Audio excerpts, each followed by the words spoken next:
Right, now, earlier today, Lee Anderson, the former deputy chair of the Conservative Party, did this.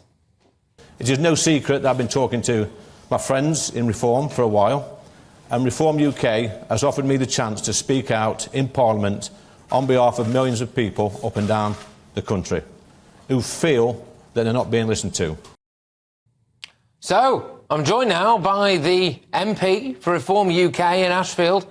It's Lee Anderson. Lee, how are you? I'm all right, my friend. Yes? How's it all been going since your defection? Defection. It's been a hectic day, Patrick. I've had lots, literally hundreds of emails of support, private messages, WhatsApp messages. My phone's gone berserk, so has my laptop, so there's lots of encouragement coming in.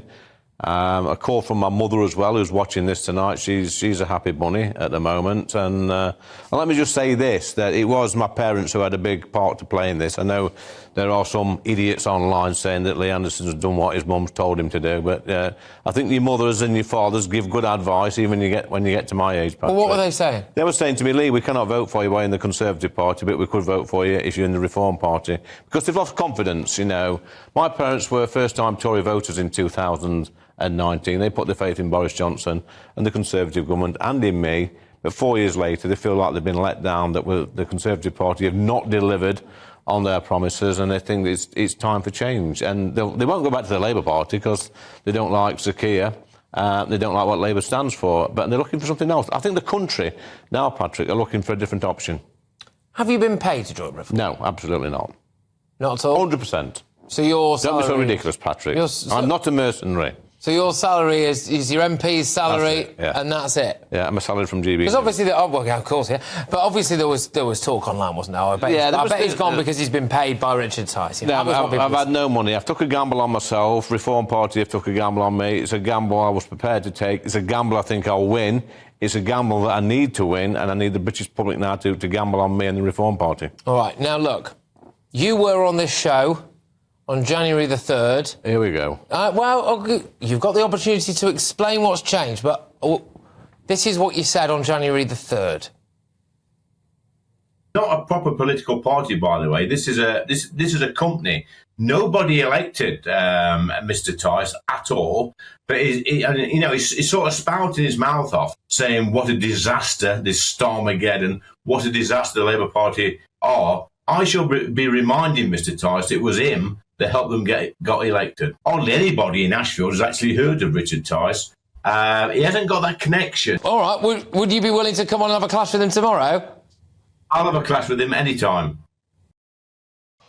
So, what's changed? Look, come on, we're adults, Patrick. We're grown men. It's a bit of politics. It's a bit of political banter. This thing's happened. You know, out in the real world, this is how men talk about men in the real workplace. He's got broad shoulders, as Richard. I've got broad shoulders. And for the greater good of this country, we can put any differences to one side and crack on with the day job. So that's very mischievous of you, young man. Presumably, you were talking through gritted teeth there, Lee. No, you must have wanted to join Reform there. Well, you know, we have a bit of banter, and sometimes you have to throw the gutter press off, you know, throw them off the centre a little bit, and let them go and pick on somebody else, Patrick.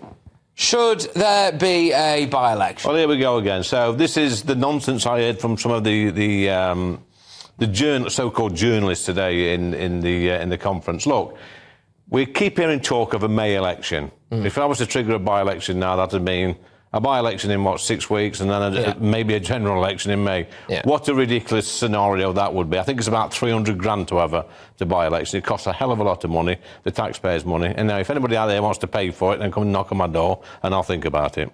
So you'll just think, hold off, wait. Do you think there will be a May election, by the way? Well, we keep hearing these rumours, Patrick. I know we've got about, I think it's another 2 weeks before that's the cut-off date, but there could be a May election.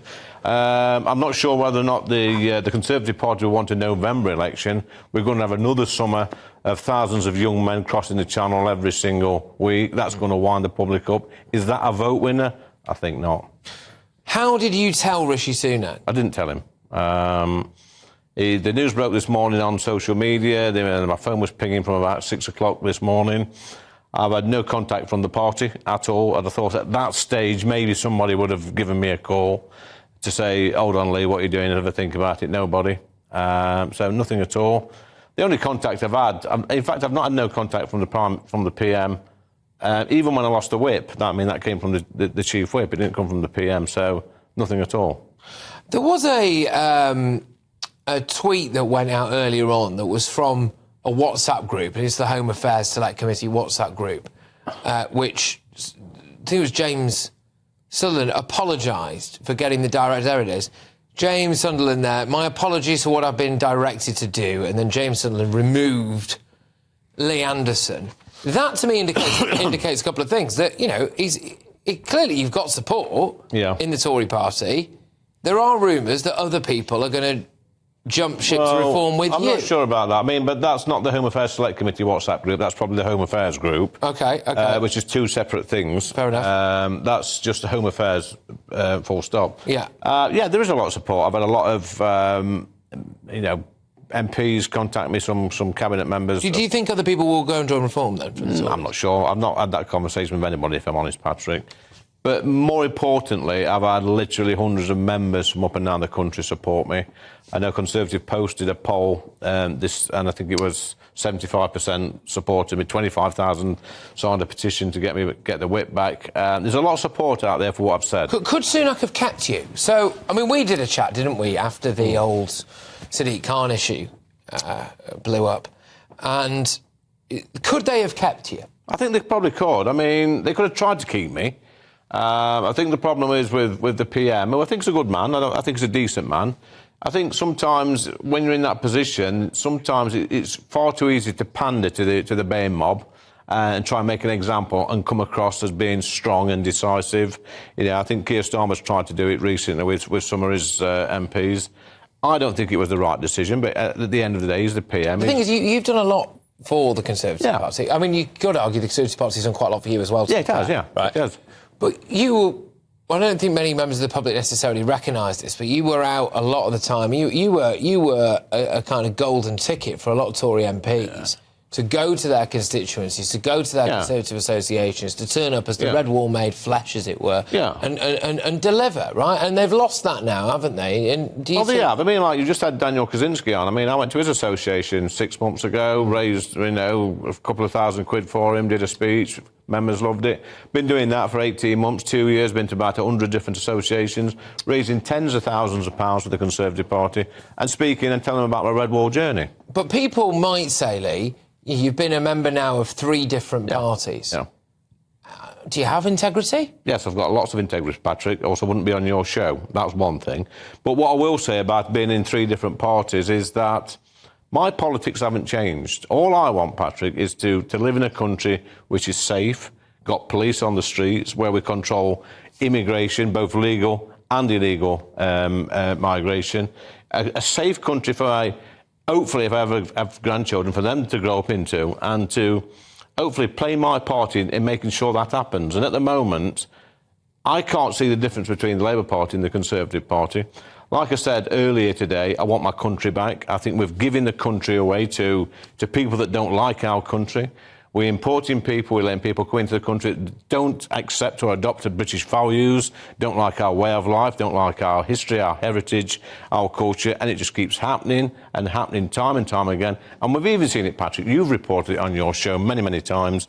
We're getting asylum seekers coming that go on to commit horrific crimes in this country, and all we hear from politicians is it's unacceptable. The latest polling I saw from Ashfield has Labour on about 47%. That's rubbish. And Reform on about 17%. Yeah, that's rubbish. You think... Because I was going to ask, are you definitely going to stand in Ashfield? Yes, definitely. And you've been up to Ashfield, Patrick. You saw the locals. You spoke to them. You saw the attitude they had towards me. To suggest, I don't know who's doing these polls, they just must be making it up. It's absolute nonsense. So you're not tempted to go for somewhere like Clacton where people might think you'd walk it? When I applied to be a candidate for the Conservative Party, you get the chance to apply for seats all over the country. I applied for one, Ashfield. I wanted to be the MP for Ashfield or not at all.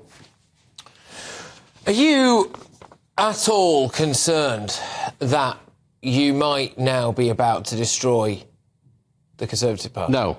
My concerns is this country's being destroyed, and it's being destroyed by Parliament, and it's You know, I come into politics by accident, really. I never wanted a career in politics. I became an MP, sort of by accident. I'm here now, and I feel I've got a job to do. And, you know, I said this today, it's country first, then it's your constituency, and then it's your party.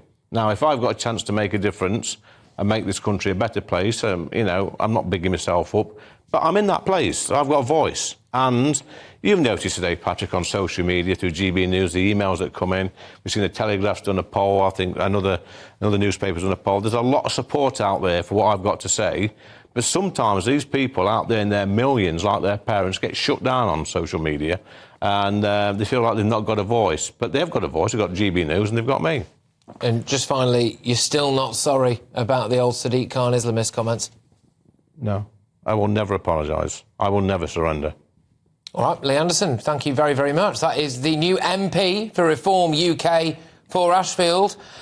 Lee, thank you very much for joining us here on GB News.